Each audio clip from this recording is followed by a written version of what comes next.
This panel will come to order. Good morning, everybody. The Subcommittee on Emerging Threats and Spending Oversight of the United States Senate Committee on Homeland Security and Governmental Affairs is here today to examine the coordination efforts of federal agencies, state and local governments, and non-government entities to improve the cybersecurity of our K-12 schools. As chair, I'm pleased to bring the work of the Subcommittee on Cybersecurity home to the Granite State. And on that note, I'd like to take a moment to recognize the New Hampshire Institute of Politics at St. Anselm's College for hosting us today. Thank you to everyone here, the staff who made this event possible. Additionally, while Ranking Member Mitt Romney could not be with us today, I'd like to thank him for his cooperation in holding this panel and thank his staff for the work that they've done to help organize today's event. So now on to today's topic.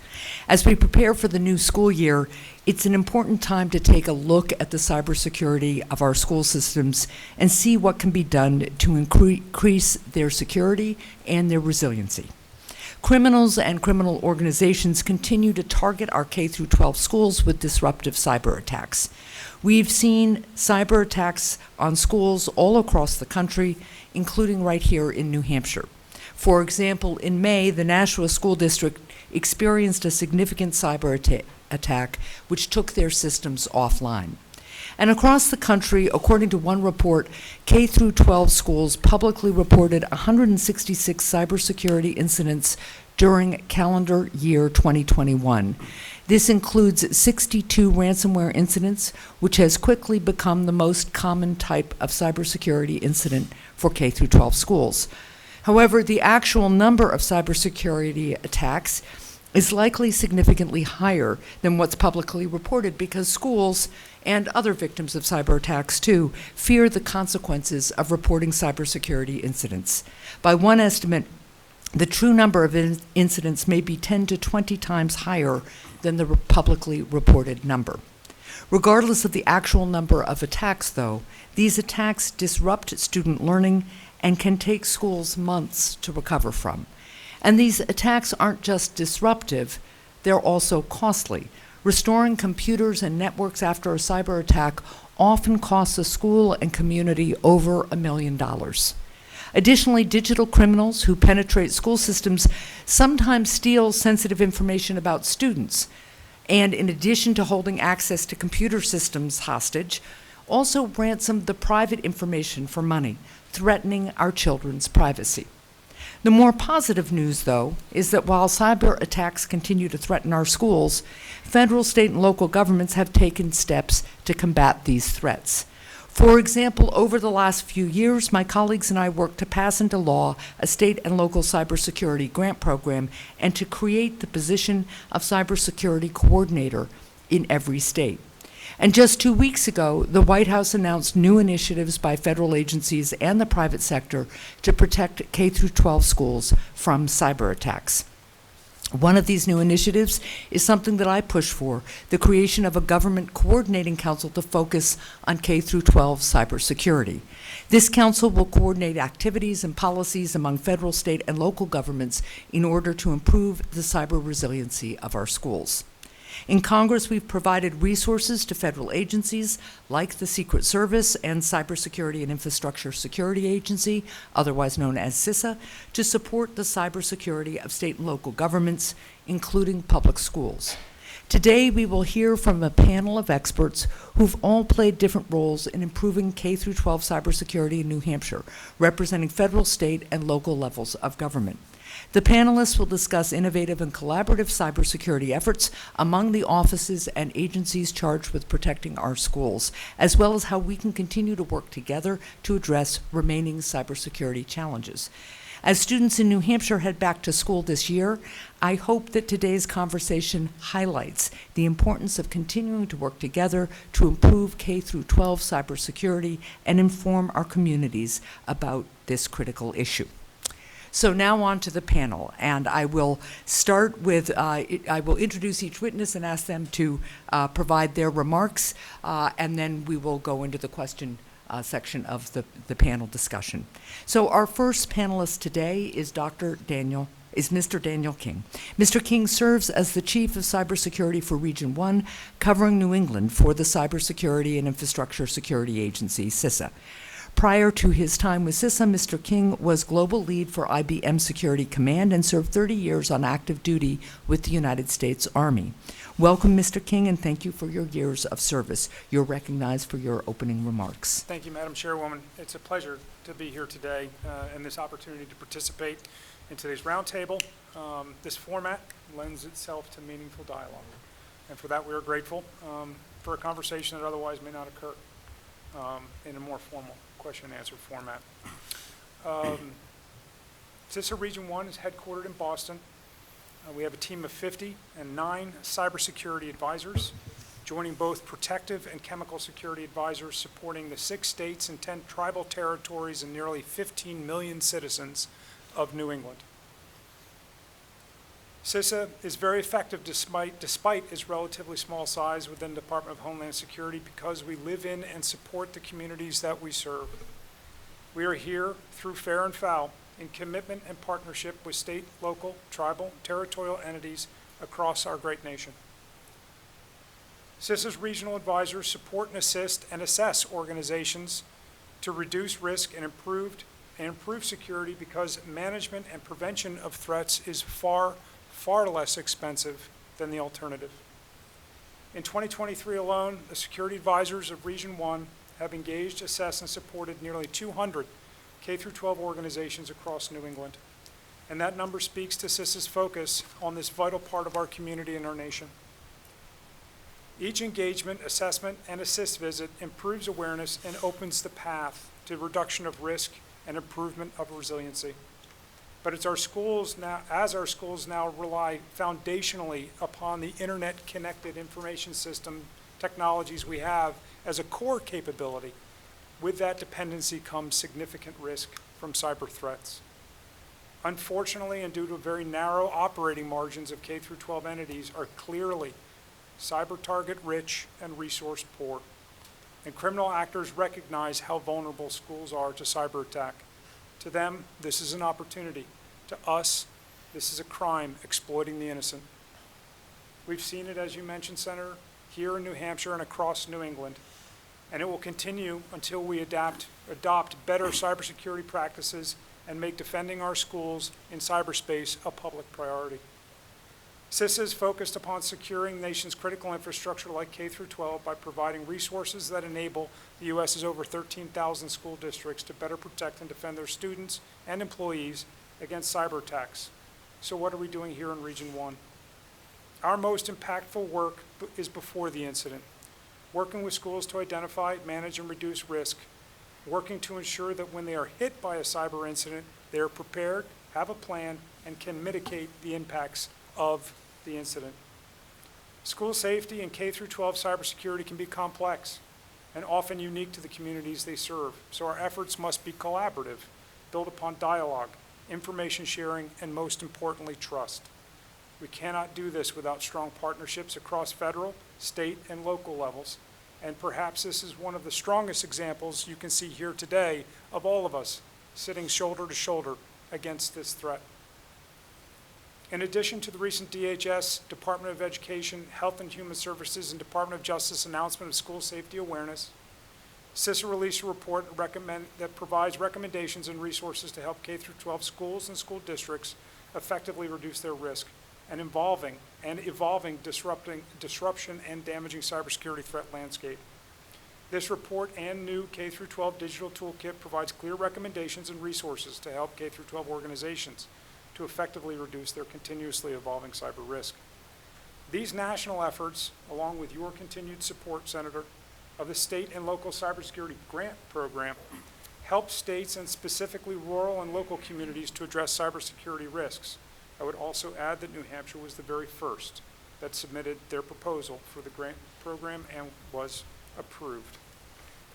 At the regional level, we leverage impactful national investment to deliver the last mile, a rare thing for federal perspective, where our regional security advisors meet with and provide direct support to our local partners.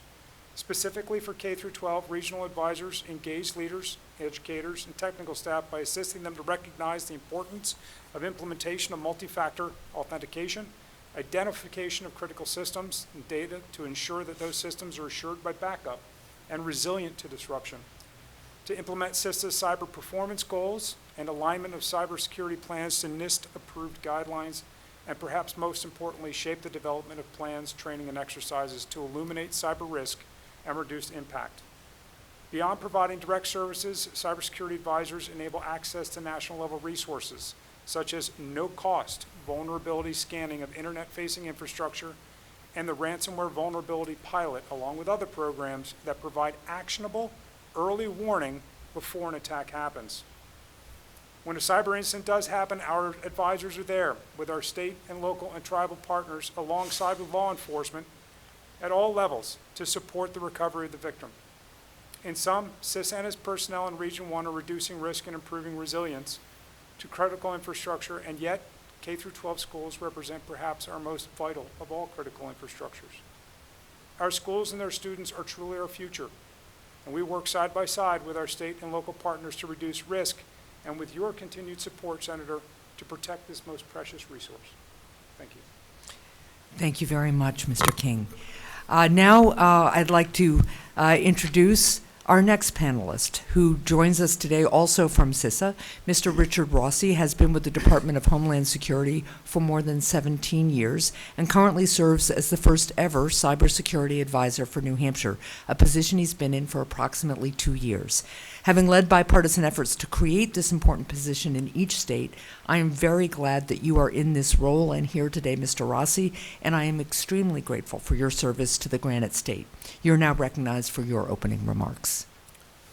Madam Chairwoman, thank you for convening this group today to discuss protecting K through 12 schools from cyber attacks.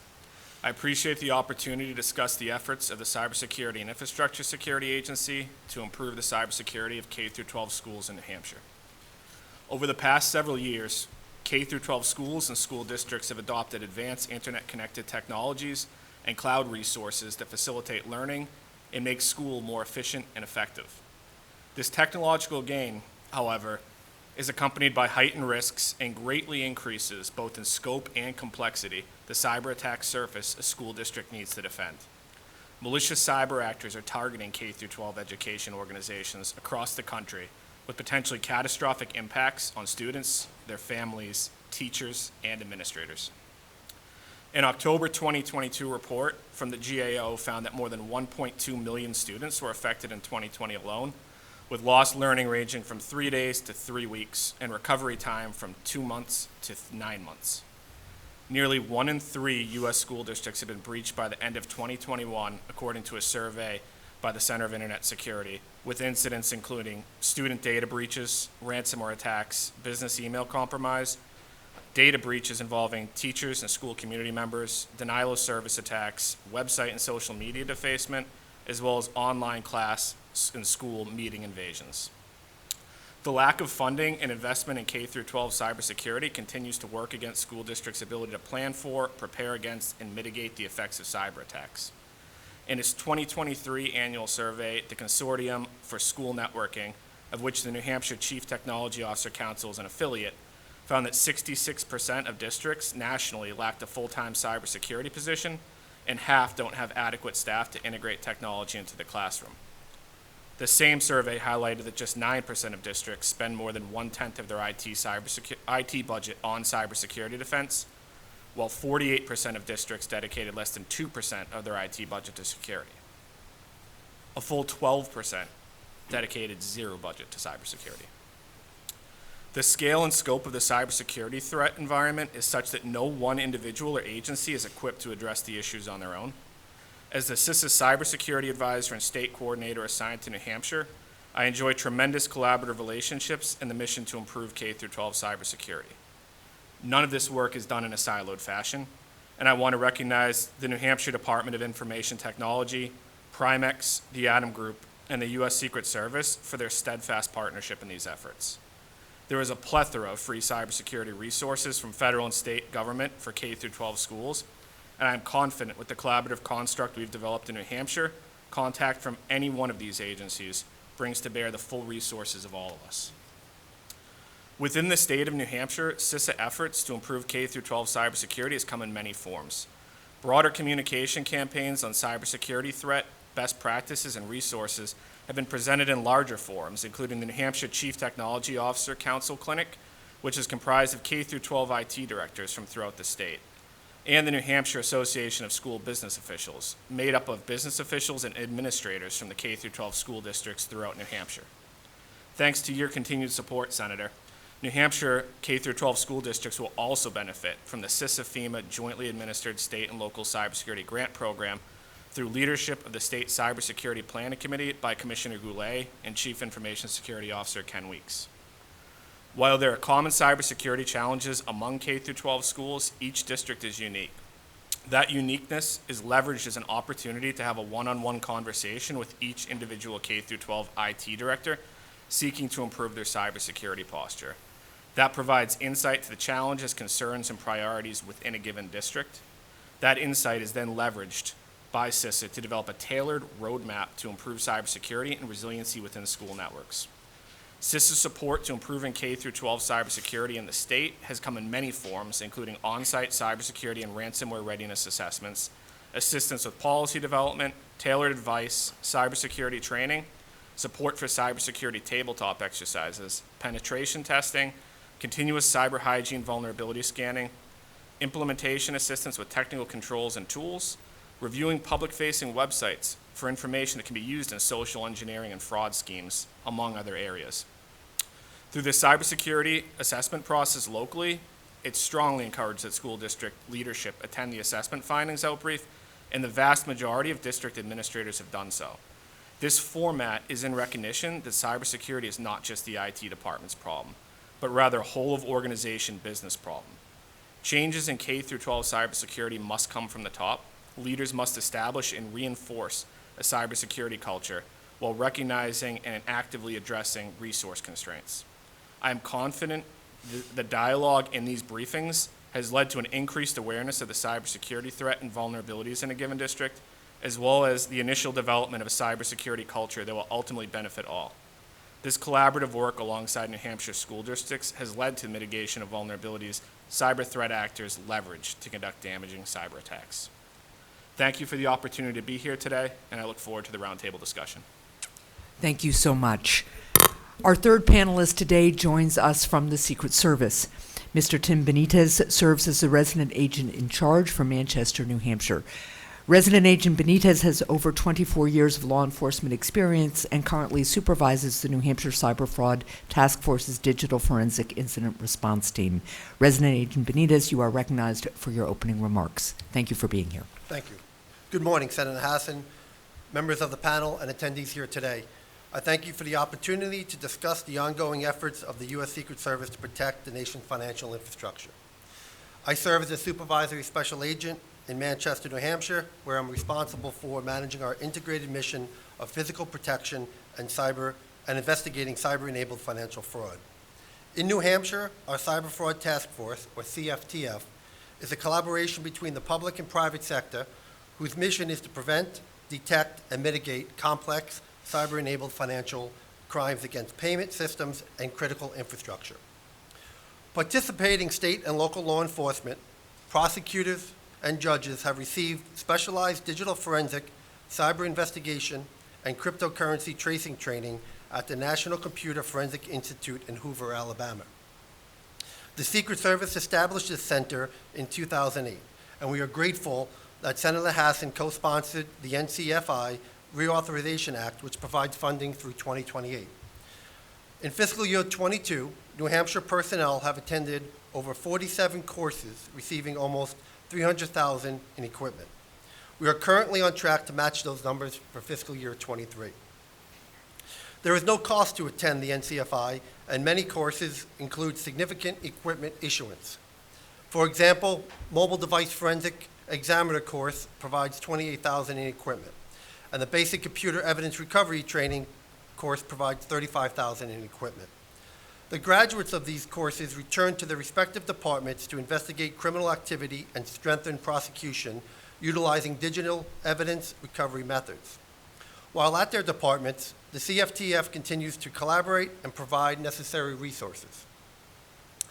The Internet Crime Complaint Center, IC3.gov, 2022 statistics reports indicates that New Hampshire is experiencing an increase in cyber attacks and cyber-enabled financial fraud schemes. While these statistics are significant, they are underreported, since many victims fail to report or are reporting to other entities. In 2022, 1,416 New Hampshire complainants lost $29.3 million, an increase of $14 million from 2021. Nationwide, cyber fraud totaled $10.3 billion, with business email compromise totaling $2.7 billion, investment scams $3.3 billion, tech call center scams $1 billion, and ransomware $35.3 million. This ransomware number does not include the business revenue loss and the significant cost of incident response and repair services. Cyber attacks can be complex or executed successfully by preying on individuals that is acceptable. As our world becomes increasingly digital, it is important that individuals and organizational leaders understand and mitigate cybersecurity risk utilizing both training and technological solutions. I look forward to discussing these topics further and how law enforcement can be more impactful. Thank you. Thank you very much. And now our next panelist is Mr. Dennis Goulet. As governor, I had the pleasure of appointing Mr. Goulet as Commissioner and Chief Information Officer for the State of New Hampshire Department of Information Technology in 2015. He has since been reappointed for 2 additional 4-year terms by Governor Sununu. Commissioner Goulet brings nearly 30 years of private sector IT experience to his public service. Welcome, Commissioner. You're recognized for your opening remarks. Well, thank you, Madam Chair, and thank you, first of all, from the bottom of my heart for, in 2015, trusting me with the most interesting, challenging, and rewarding job I have had in my career. Also, thank you for your leadership in the cybersecurity space. I think it might not have been 10 minutes into my role as Commissioner for the Department of Information Technology that then Governor Hassan and her office were talking to me about cyber. And we've seen that leadership move through her change to the role of senator and now national leadership, where we have our friend and colleague Rick Rossi. Thank you very much for your leadership on that. That has been a tremendous help, and I think Rick is a credit to his organization in his role in the state, and also the work on the state and local cybersecurity grant program. That we are going to make sure that's a game changer in New Hampshire for the K through 12s and the municipalities as well. As we walk around and do our jobs every day, we often hear from our colleagues, who owns cyber? And it's as if it should be an organizational or a thing that where there's this centralized authority for cybersecurity. And the answer is, we all do. We all do. And so early in my tenure here in New Hampshire, myself and then Director of Homeland Security and Emergency Management, Perry Plummer, coined the phrase, there is no I in cyber. and we live that in New Hampshire. So we're the live free or die state, right? And you would think, oh, we're fiercely independent. And in some ways we are. But what I found is that the ability to team on important things in New Hampshire is exceptional. And we're seeing that here in New Hampshire on cybersecurity. You've heard it already from all of the panelists so far, the level of collaboration we have. We all have each other on speed dial. Whoever finds out first, we pull each other in.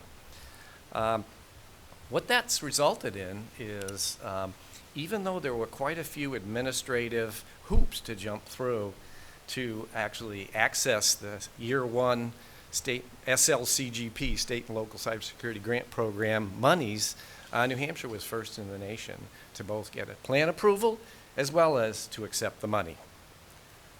That's great for K through 12s because we're operationalizing that already in our process of rolling out the plan.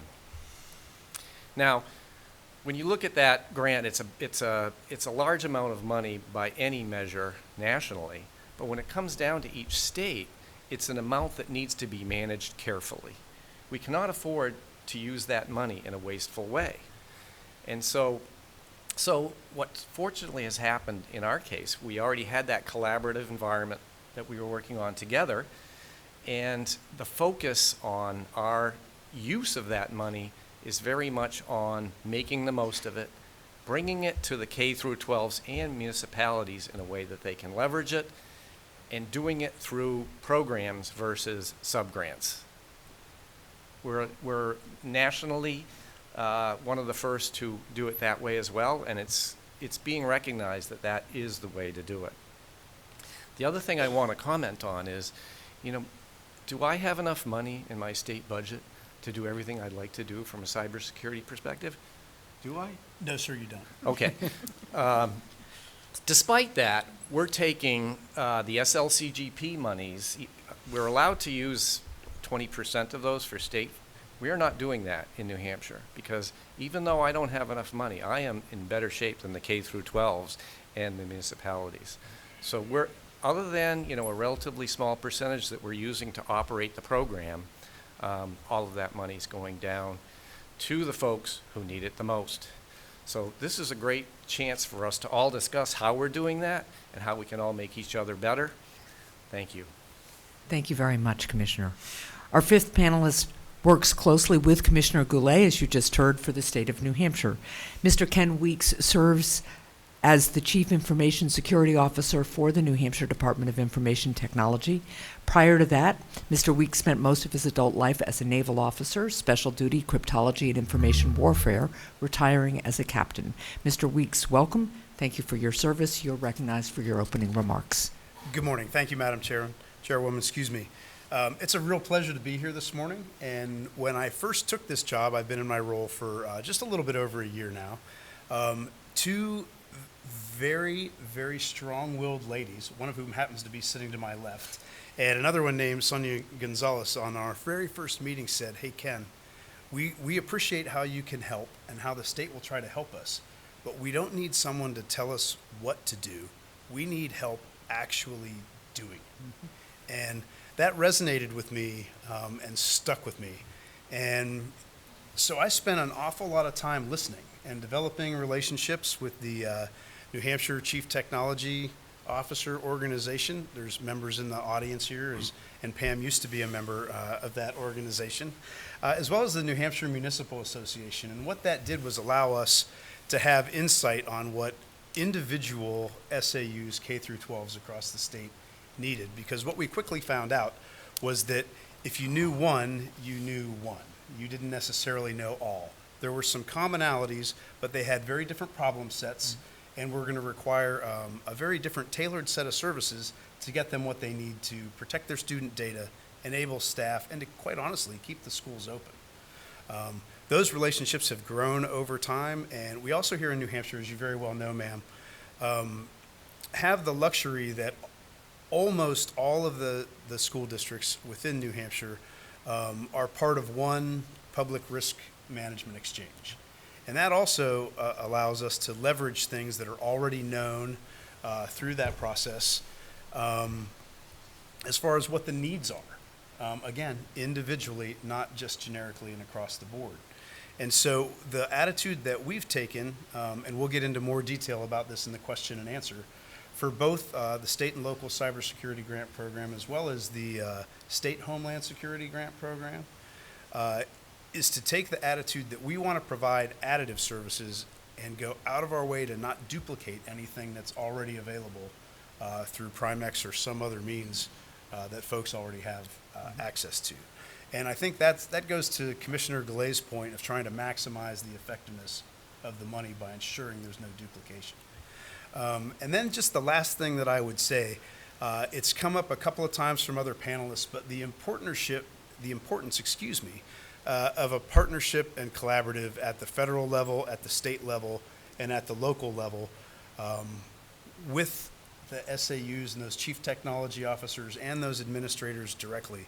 Routinely, Mr. Rossi, Mr. Benitez Mr. Casey, who's in the audience and is a risk manager at Primex, and Mr. Segro, who's a senior partner at Adam and the chairman of the board for the newly formed Overwatch Foundation, and myself are talking to groups of chief technology officers, local representatives, in every forum that you can imagine, from the Primex annual meeting to the New Hampshire chief technology officer meetings that are held quarterly, as well as the municipal association. And that's allowed us to very effectively team to bring all the resources from our different agencies to bear on the singular problems of New Hampshire. Thank you very much for an opportunity to be here, and I look forward to the question and answer period, ma'am. Thank you very much. And our final panelist today is Ms. Pam McLeod.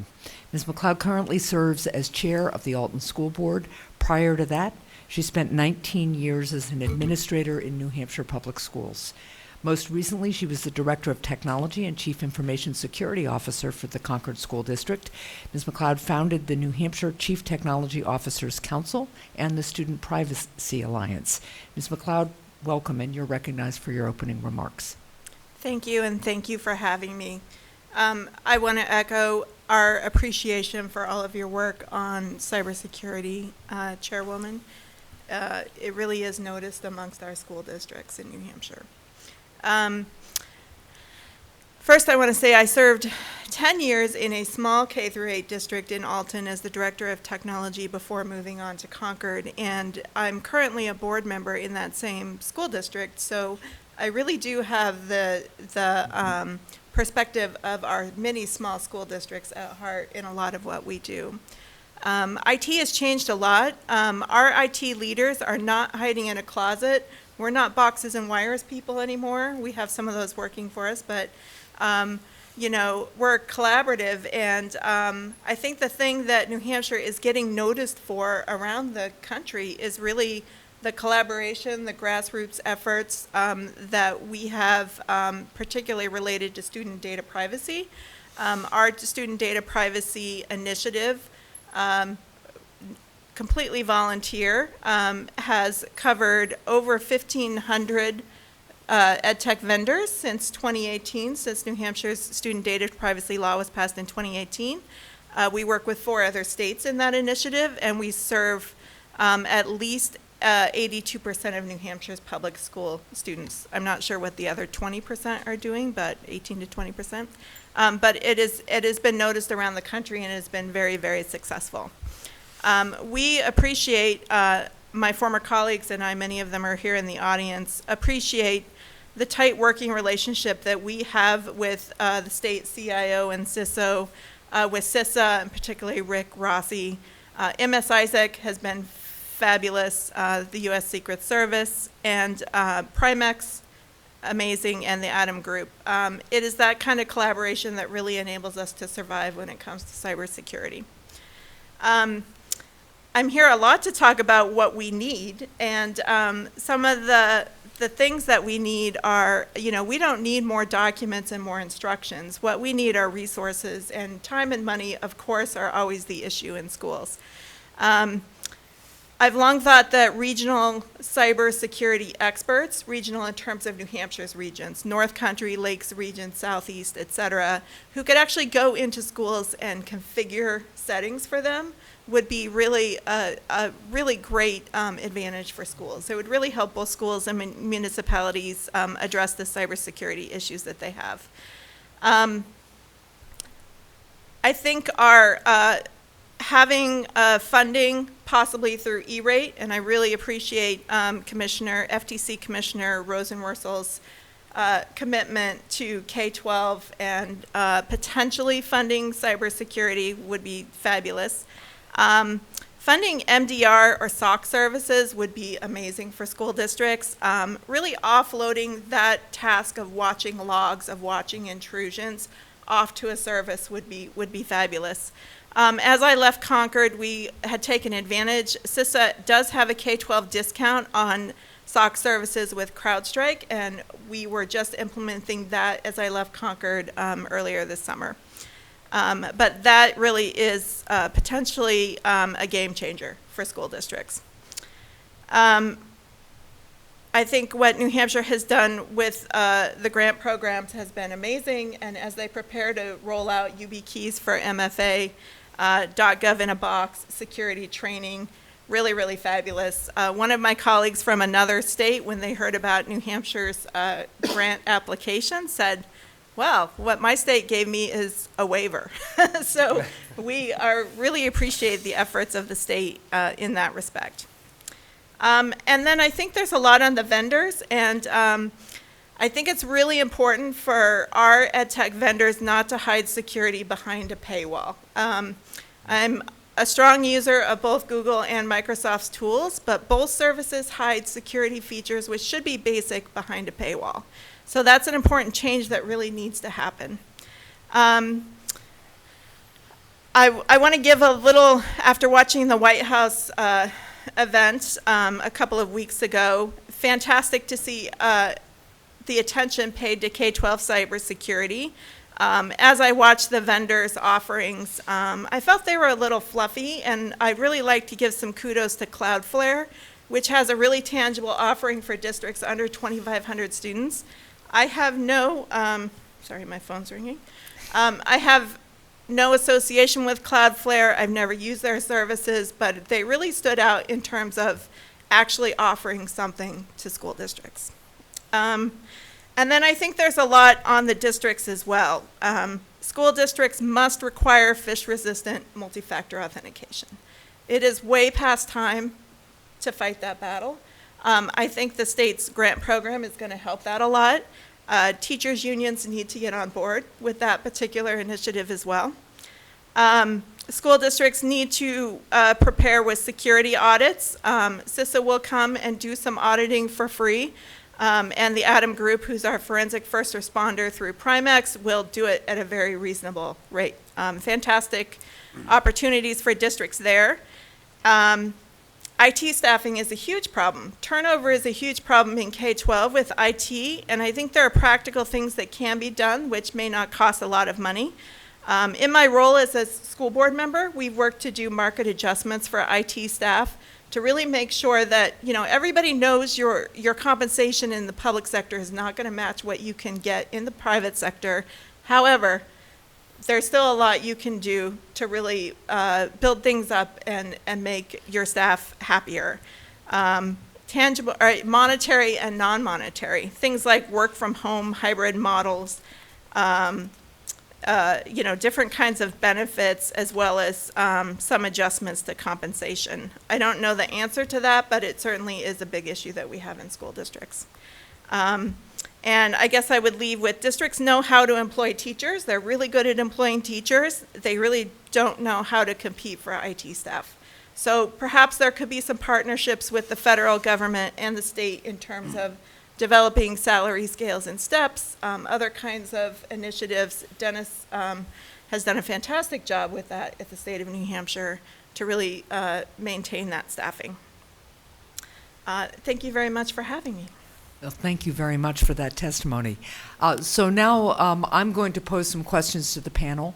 I have a number of them, and just a heads up that at the end, my final question will be essentially, is there anything that we didn't get to that you all wanted us to get to, or anything you wanted to add to somebody else's comment? So just as you're listening, if there's something that strikes you, feel free to make a note, and I will come back to give everybody a chance to add final thoughts at the end of the questions. I want to start with a question to you, Mr. King. Cyber attacks continue to target K-12 schools across the country. According to information from two nonprofit organizations, the Multi-State Information Sharing and Analysis Center and the K-12 Security Information Exchange, there have been more than 1,000 cybersecurity incidents impacting K-12 schools since 2016. And this doesn't include incidents that aren't reported publicly. Mr. King, for school administrators and parents, how would you describe the current cybersecurity threat for K-12 schools in New Hampshire and New England? Thank you, Madam Chair. It's hard to understate how great a threat and a risk there is to schools. It is a condition of how we manage our municipalities and how we deliver education in this country that we are forced to make hard choices. about how to spend the dollar for education. And as we've adopted these more increasingly advanced and convenient technologies, some of them at a complexity level that obscures risk entirely. We've certainly leveraged those technologies to navigate the impact of COVID. Yep. And successfully mitigate those impacts. Unfortunately, as we have stepped down that path, we have inherited all of the risks associated with it. Our environments for education have changed. And because of our reliance on these technologies, we have to look at a completely different understanding of risk and resiliency when it comes to utilization of these technologies within our schools. Thank you. Ms. McLeod, I asked Mr. King about the cybersecurity threat landscape, really so that Granite Staters can get a sense of the size and scope of the threats we're facing. I think it's also important that people understand the impacts of a cyber attack on a K-12 school system. You're on the Alton School Board, and you previously served as Director of Technology of the Concord School District and have other school district experience. So you have experience addressing cybersecurity gaps. Can you explain how a cyber attack impacts a K-12 school? What are the consequences for school budgets, for student privacy, and for classroom time? Yeah, so in Concord, we were, I consider, fortunate to be breached early in 2016. So that really enforced and influenced our approach to cybersecurity after that. We had a breach of all of our staff W-2s. So every single staff member in the district has had their data privacy compromised. Many of those staff members were, for instance, refugee students who were working as summer custodians for the district. So not just adults, but also student employees as well. It's just devastating, and it really takes all of the district's time and resources to handle an attack like that for a period of 2 to 4 weeks. It really is all-consuming. In the meantime, you're trying to keep a whole infrastructure going. You're trying to run a school district. You're trying to keep all of your other business going. You're already stretched very thin, and it really is devastating. And in at least some cases, it can interrupt student learning time, too. Absolutely, Yeah. yes. And in terms of school budgets, do you remember what the impact was on Concord back in 2016, or do you have examples to share?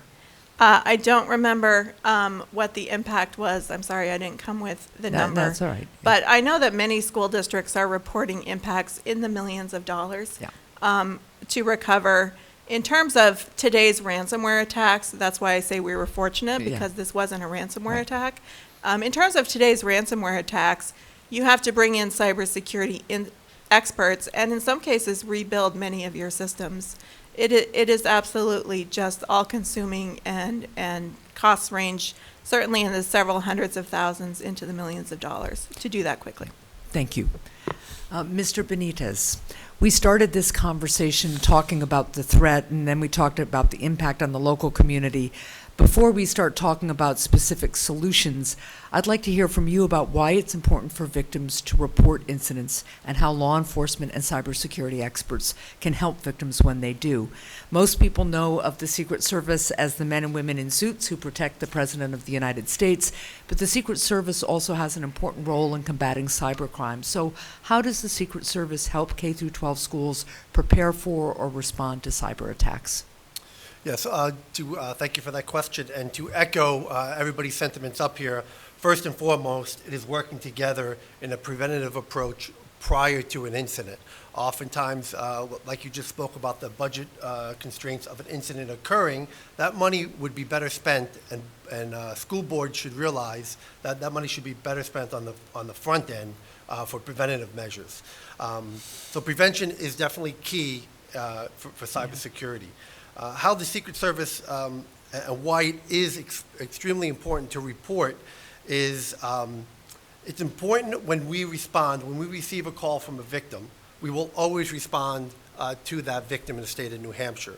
And the reason being to respond is we want to get in contact with the IT staff, maybe prior to the incident response team getting there, work with the incident response team, work with the insurance company, work with the third-party lawyer, to work with all those people that are involved, so we can obtain those IOCs, indicators of compromise, and TTPs, so we can share that with the community. And it's important that we, in New Hampshire, do a better job moving forward, that the public and the community understands reporting and getting everyone in this room involved early on, and getting your local law enforcement who've been through the specialized training at NCFI involved, maybe even prior to an incident occurring, so you're familiar with them. So intelligence that Rick does a great job sharing throughout that comes from throughout the country could be shared to your information technology professional if it's not in a formal document. But for example, when Nashua happened, I reached out to Wade Brown in Concord, and Wade reached out to Pam McLeod and said, hey, there's something happened. Luckily, she knew about it already. But these relationships are extremely important, and as a final thought of obtaining and providing these indicators of compromise to the community so there's not other victims, is there's usually another victim. After Nashua hit, there was somebody in the Upper Valley that was hit a week later. So it does happen in waves. And mostly some technical reasons. There's probably a recent exploit which has not been patched yet, which is understandable. But lastly, I wanted to mention is these crimes, everyone in the public in the United States need to realize these are usually transnational criminal organizations that are overseas, that will be long-term investigations. You may not see a result tomorrow, but we have ascertained information in New Hampshire, provided it to task forces that are working globally to arrest suspects. So we may not have arrested somebody in New Hampshire, but we provided crucial data to further their investigation. In addition, we are tracing and tracking cryptocurrency because it's available and open on the blockchain to trace and track in perpetuity. So it's important to cooperate and coordinate, and don't be afraid to share this information. It's really a defense. It's really a individual defense and national security defense to be cooperating with local, state, and federal government. Thank you very much, both on the prosecution side of things, but on the prevention side of things for similar attacks to continue. Is there a particular person K-12 administrators should contact about a cyber attack? Yes, I mean, we the easiest way, like I said, is contact the U.S. Secret Service at any time. We would like to meet you beforehand and work with Rick to go over your incident response plan. And as we all have seen, personal relationships are the key to success. So that's what we're about in New Hampshire. But also, to make it very simple, just Google, search U.S. Secret Service in New Hampshire. There's a phone number, 24/7, 365. You can get somebody live on the phone, and we will respond. Well, and I take to heart the relationship building part of it. When we speak with task forces, post-terrorist events, for instance, we find that the most successful responses and the best way to prevent future attacks is when people have ongoing relationships and have worked together to prepare for the event, and that when the event happens, people are ready to go and they know what to do. Yeah, go ahead. Madam Chairwoman, I'd just like to add that in addition to the Secret Service's reporting capabilities, FBI also runs IC3. Yep. As well as CISA has reporting capabilities. The important thing is that any one of these resources that you contact, you are going to get us. Right. And we will collaborate effectively as to who is in the best location at the best at time, place, and to be able to provide assistance as best we're able. It's very flat and it's very responsive. Well, and on that note, let me turn to the person whose job it is to make sure that these relationships continue and are flat. Continuing this discussion of coordination and collaboration, Mr. Rossi, I'm I just again want to say how grateful I am for your service and how pleased I am to welcome you to this panel as the first ever cyber coordinator for New Hampshire. You've been on the job now for 2 years. Could you tell us what you have been focusing on to help K through 12 schools improve their cybersecurity? Thank you, Madam Chairwoman. The bulk of the work that I've been doing at this point is before an incident. Working with IT directors to identify, manage, reduce cyber risk to their district. As most of the panelists have pointed out, every district is unique. Everybody has different problems. Everybody has different solutions. I have not been to a district that does not have a unique problem or a unique solution. So that cross-pollination of ideas is one thing. Making those connections is useful. The primary area we're using right now is on-site cybersecurity assessments to identify vulnerabilities and provide mitigation guidance to districts before attacks happen. That looks at anything from preventing cyber-enabled fraud schemes, ransomware attacks, and cyber intrusions. We do a debriefing with the district, strongly recommending that senior leadership in the district is in the room to make sure that everybody has skin in the game. This is not a one-person IT director's problem. This is something we're making progress on over time. And to conquer this is going to be a cybersecurity culture change.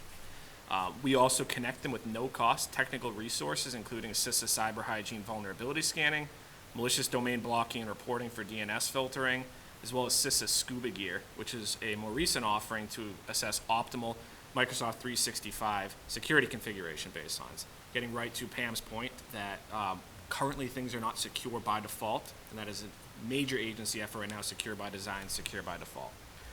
Everything is tailored. That is anything from assistance to policy development, support to tailored assistance for each district, as well as technical assistance in looking at things like segmentation on a network.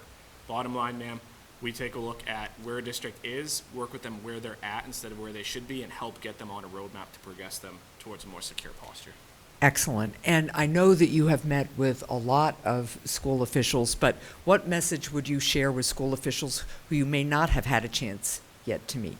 Appreciate the question, Madam Chairwoman. The bottom line is CISA stands ready to partner with any of those districts.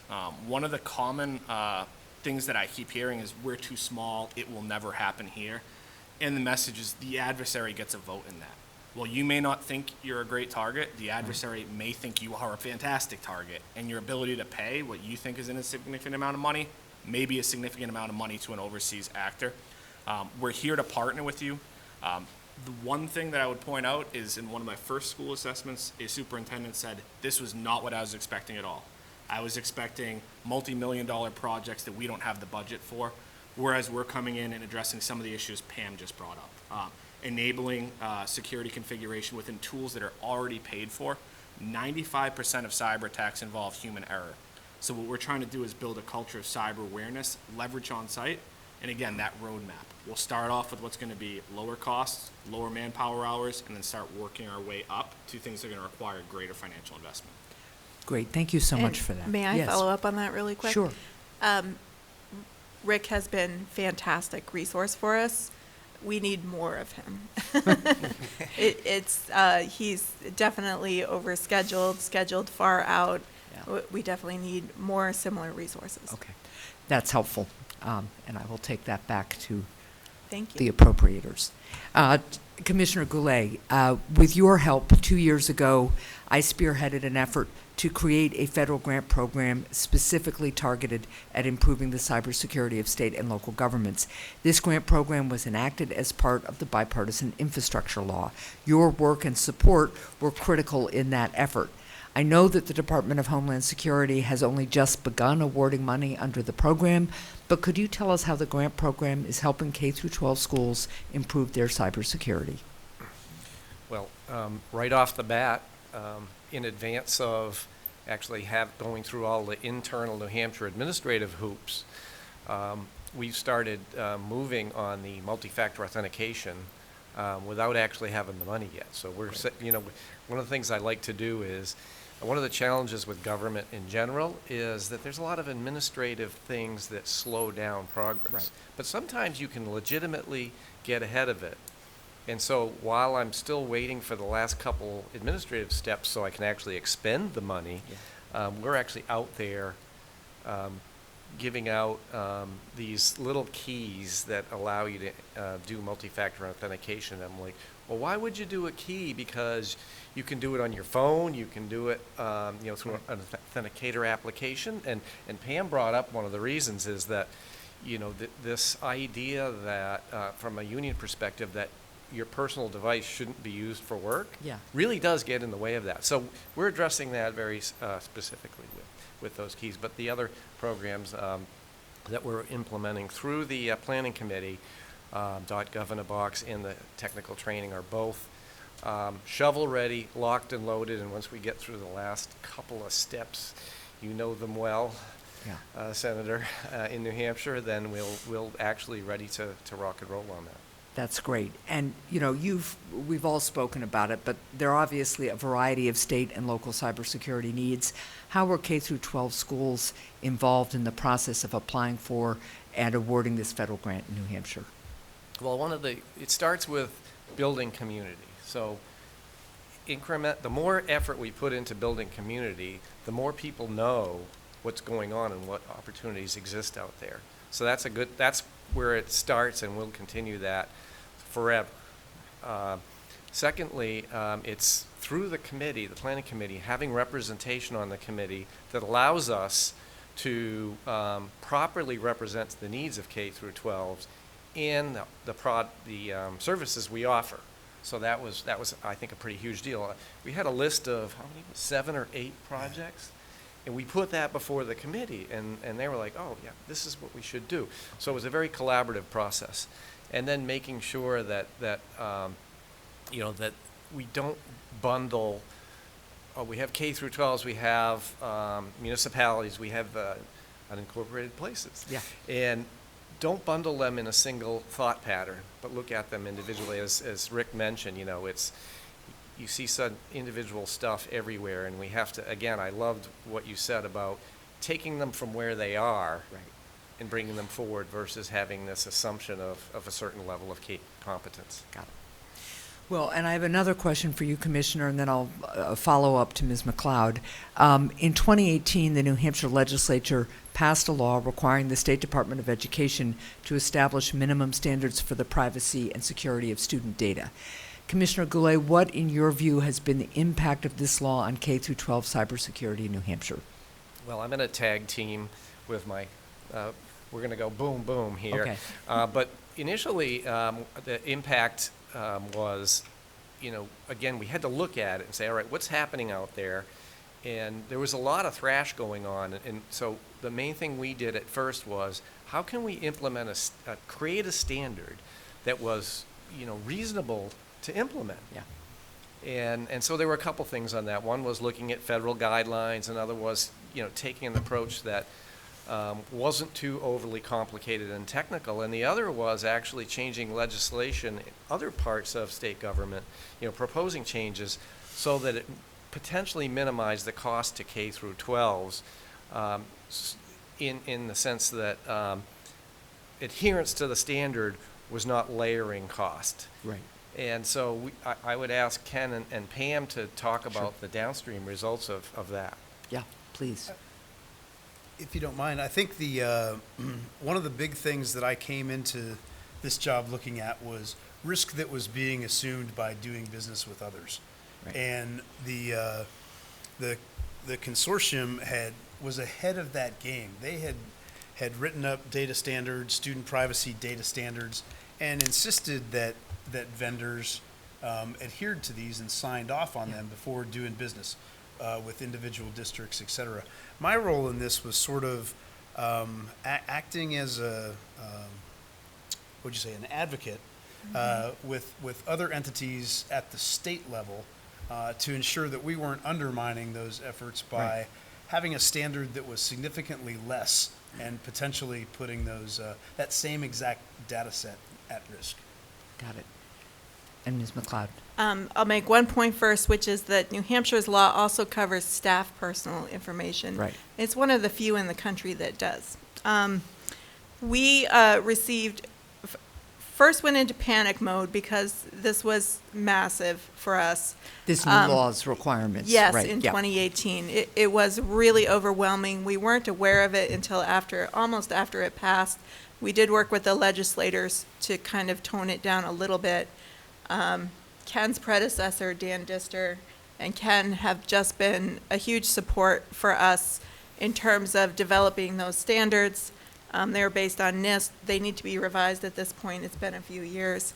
And really helping to understand how they apply to everything. The grassroots effort was really because we had sort of no way to centralize this effort. So we, through the New Hampshire CTO Council, which is our professional organization, and it's a state affiliate of COSIN, we developed a model which districts pay in just over $1 per student per year. So it's a cost-sharing model, very, very inexpensive, and it scales. And so we're all working together on these data privacy agreements. We've made huge progress, and it's just been really incredibly successful. So is it fair to say, I'm looking at kind of how we talk about what K through 12 schools in New Hampshire, what steps they've taken to date to implement this law? It's data privacy agreements. Anything else you would add to that? I would add that there is work from the Student Data Privacy Consortium, who we're a member of, on a national data privacy agreement that, from what I hear from the vendors, would be really significant for them. If we could get all of the states working together on one instrument that covered everybody, it's very difficult for the vendors to say, oh, we're going to meet this standard for New Hampshire and this standard for California and this standard for Texas. So that work is in progress, but if something could be developed maybe at the U.S. Department of Education, I think that would really help vendors comply with the standards. Got it. And Dennis, you wanted to Just a yeah. quick follow-up too. Like cybersecurity, privacy is a cultural thing. Yeah. We need tools downstream, but if the culture isn't supportive, it's hard to be successful. Yeah. So I think that cybersecurity culture evolution is a bit ahead of privacy cultural evolution in organizations, or at least in public sector organizations. So I feel like, building that culture is really important. Business leaders, as was mentioned, you have to have your business leaders involved in cyber. Same thing with privacy. It's all of our responsibility to take care of that data.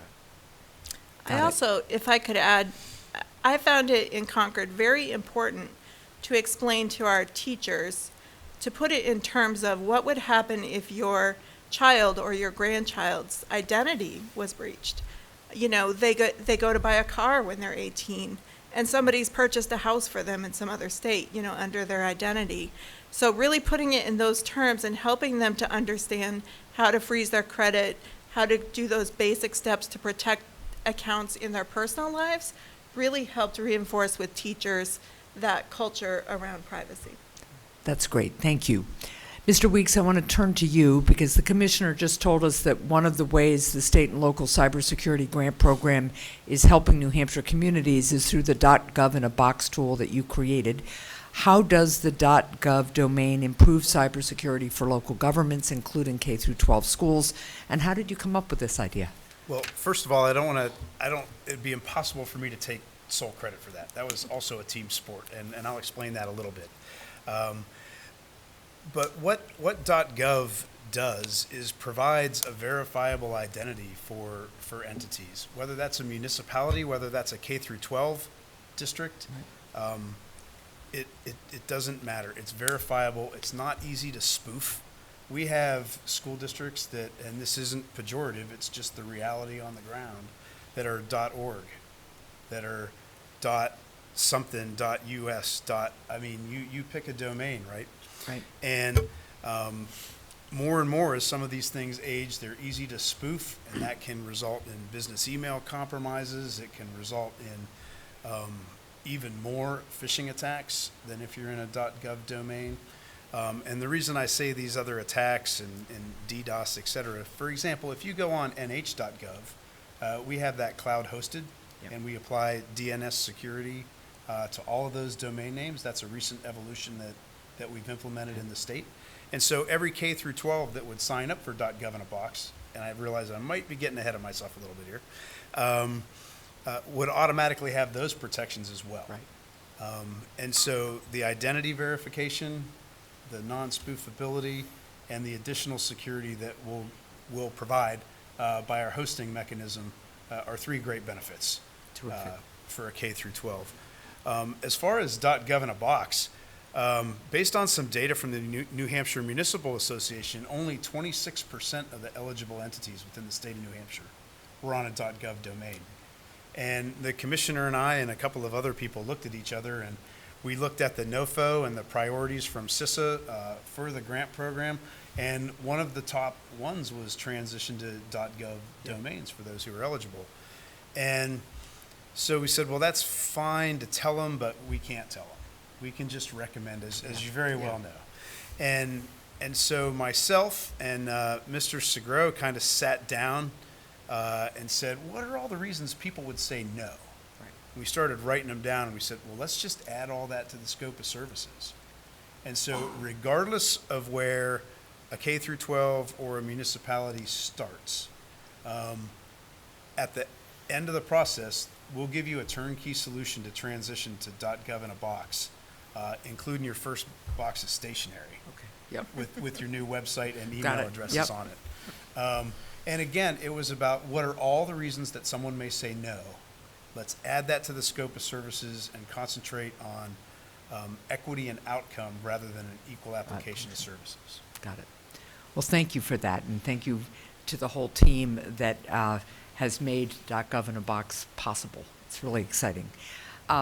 Mr. King, I want to turn back to you. 2 years ago, I urged the Department of Homeland Security and Department of Education to improve their coordination efforts to protect K-12 schools from cyber attacks. And the recommendation was to create a government coordinating council which would work with federal, state, and local governments to strengthen the cyber resilience of K-12 schools. I'm pleased that the Department of Education recently announced that it would be doing just that. Can you explain, please, how the creation of this council will help federal, state, local, and private sector entities coordinate their efforts to protect K-12 schools from cyber attacks, and how is CISA working with the council? Thank you very much, Madam Chairman. I think panel actually teed this up earlier with looking at how the Department of Education is trying to address these evolving reliance, the dependencies within these technologies in order to still achieve their educational outcomes. The important thing here is that, and Mr. Rossi mentioned this as well, that 95% of these risks are human related. Education is absolutely all about helping people understand how to best handle these challenges. It is an alignment that is, frankly, should have happened a lot sooner. But to bring both of these organizations together and then deliver that locally is absolutely critical. And you've seen what those here on the panel have said about Mr. Rossi.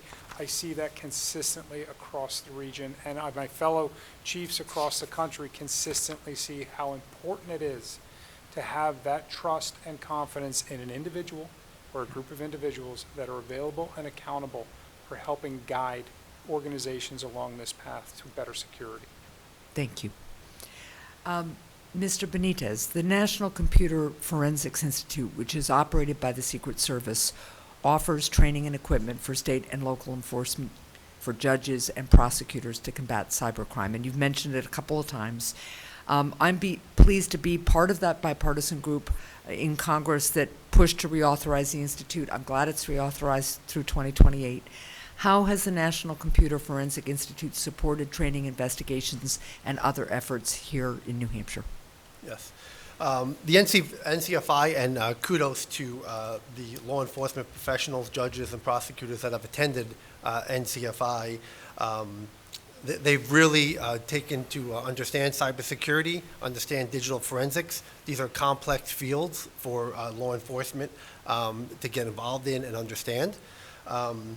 But we've been able to use these resources, and I think one of the overarching themes that I'm very positive to hear today is the NCFI, like the grant program, gives people like Pam actionable hands-on things to work and work on cybersecurity.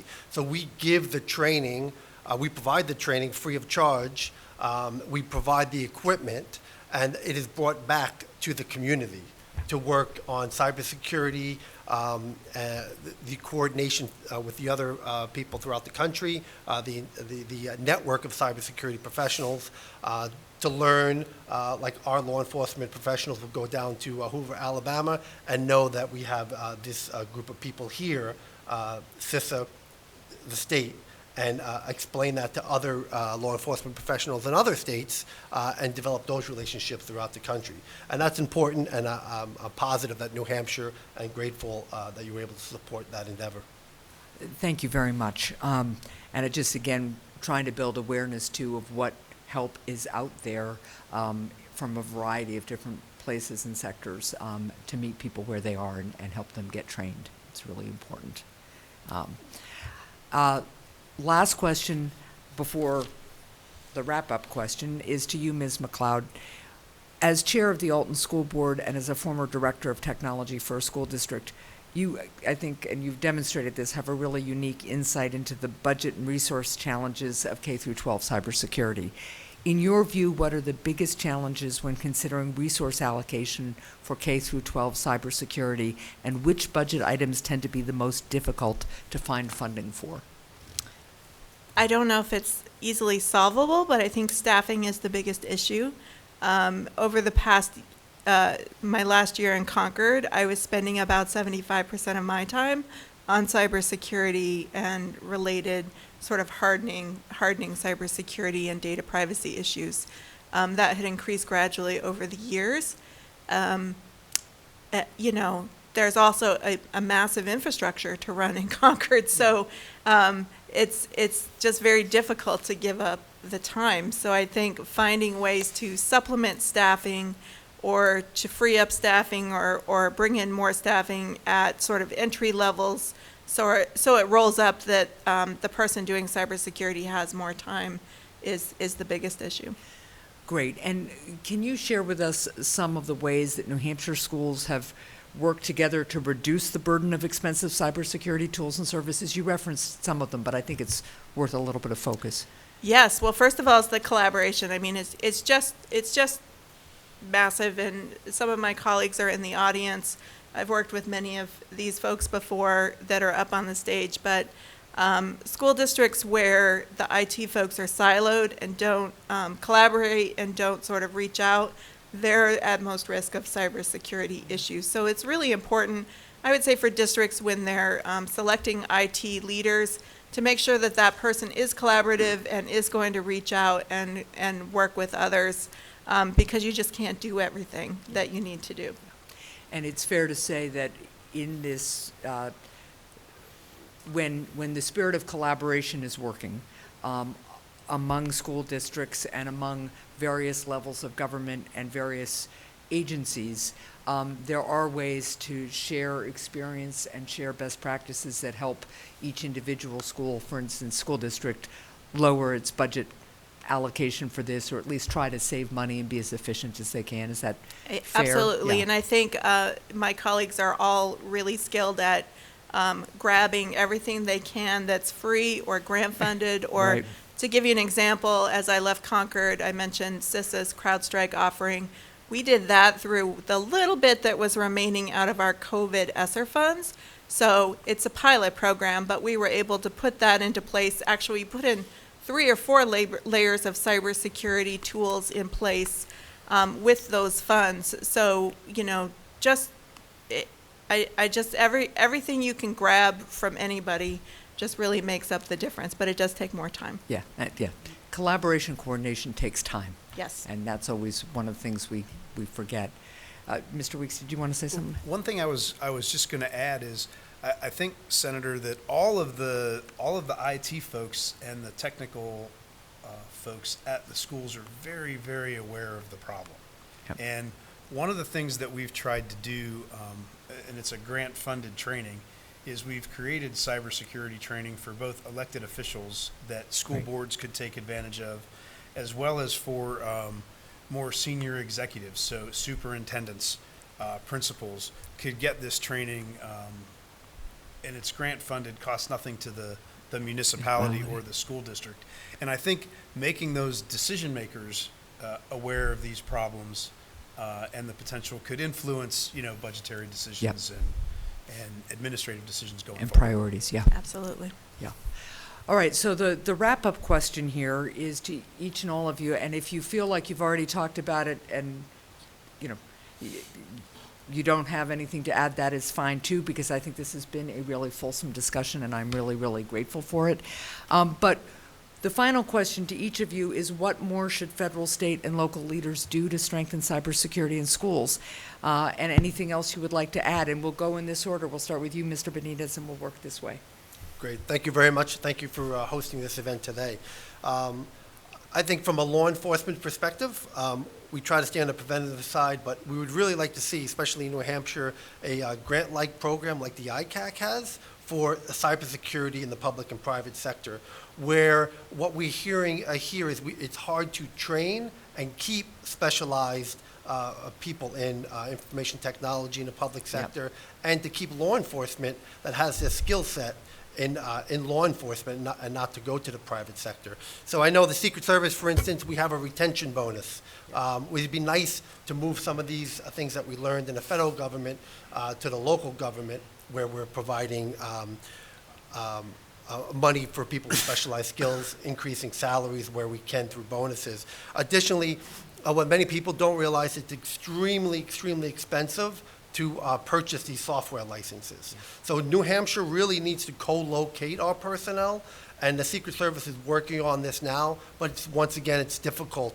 There's not many personnel. People are strapped just for their normal duties rather than cybersecurity. But if we could coordinate from the public federal side and the local law enforcement side together, co-located, saving money and spending on licenses at one location, I think that'd be a tremendous asset for the citizens of New Hampshire to get a more bang for their buck for response for cybersecurity.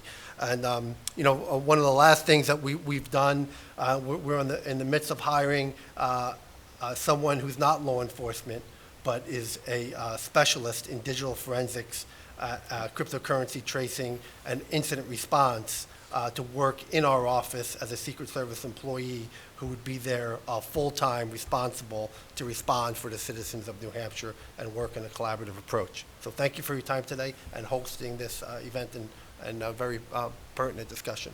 Thank you so much. Mr. Rossi. Thank you, ma'am. Two things I would point out. We've already discussed resources. As the cybersecurity coordinator, I focus on K through 12, but not just K through 12. Right. Even if I was just focused on K through 12, you're talking a ratio of 1 cybersecurity coordinator to 90 school districts. Right. Additional resources, as we talked with the collaboration part, we all like each other, but we're almost forced to collaborate when there's one person here, one person there, in the different agencies. The last area I would hit on is having conversations like you've put together today here, Senator. Many school districts still view publicly disclosing a cyber incident as taboo, which unfortunately keeps the growing problem hidden, and we're just starting to talk about this in a national level conversation. If someone broke into a classroom and stole all their computers, switches, and other technology, law enforcement would be notified, and that would likely be on the front page of the news. Yeah.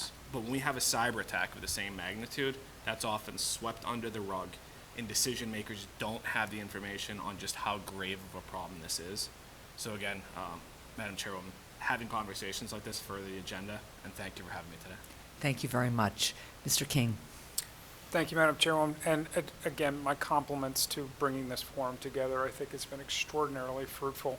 As you mentioned earlier, I previously worked in the commercial sector.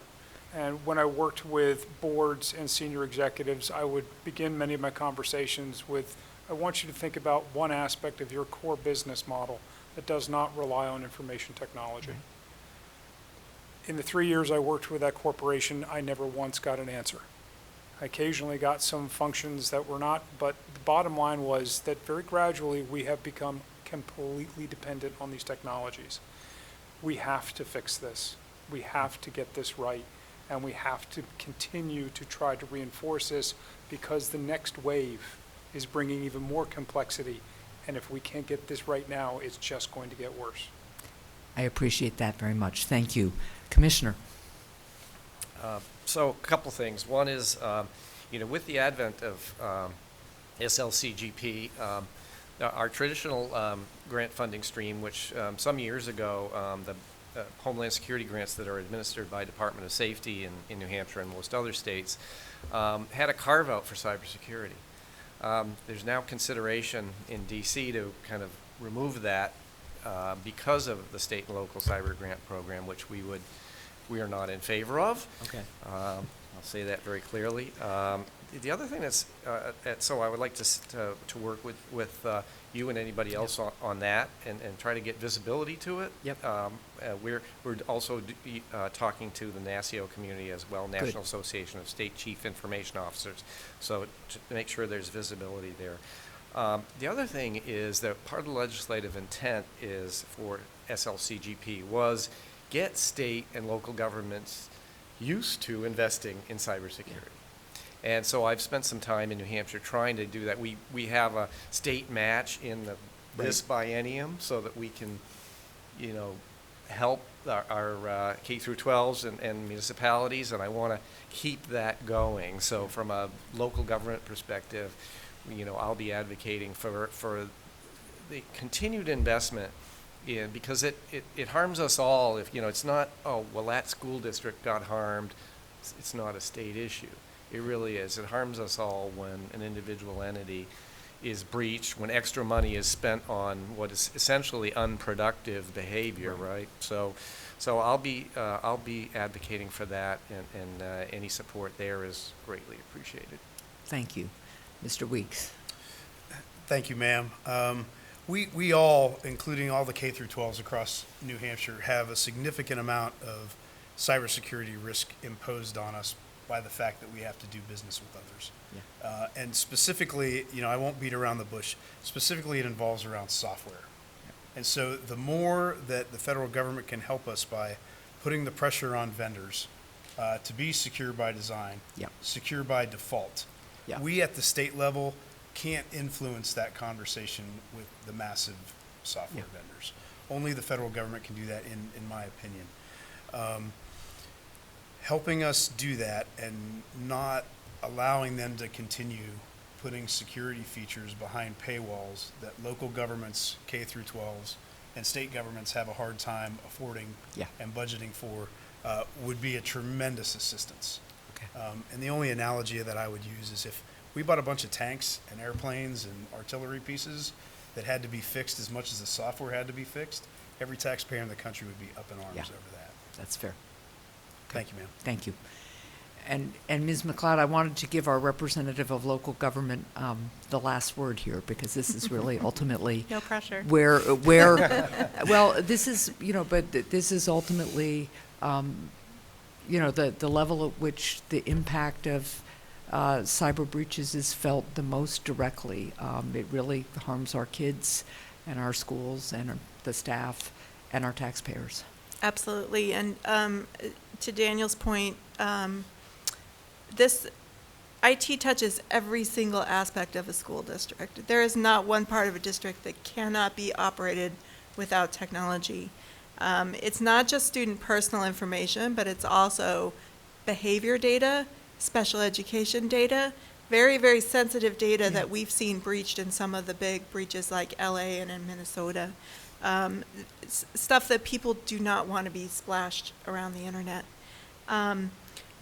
One thing that districts can do is, that we've done in our district, is put funds into a trust annually to, that's reactive, but to build something up to handle an emergency should it come up, whether it be infrastructure or cybersecurity.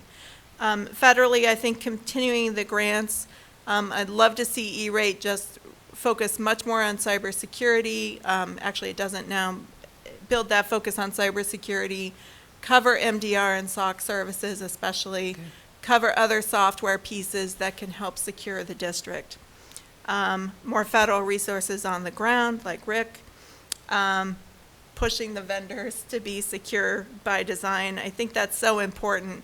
there's a paywall, and let districts pay for advanced features that they want, but not for cybersecurity. With both Google and Microsoft, you can't even prevent an overseas login without going to features that are behind the paywall. And other ed tech vendors have to pay attention to this as well. The smaller vendors, everything needs to be single sign-on or have multi-factor authentication. That has to be built into every single tool that kids use. So that's just really critically important to schools. Well, I truly, truly appreciate the discussion today. I thank you all for coming before the subcommittee to discuss what is clearly a really important topic to a lot of us.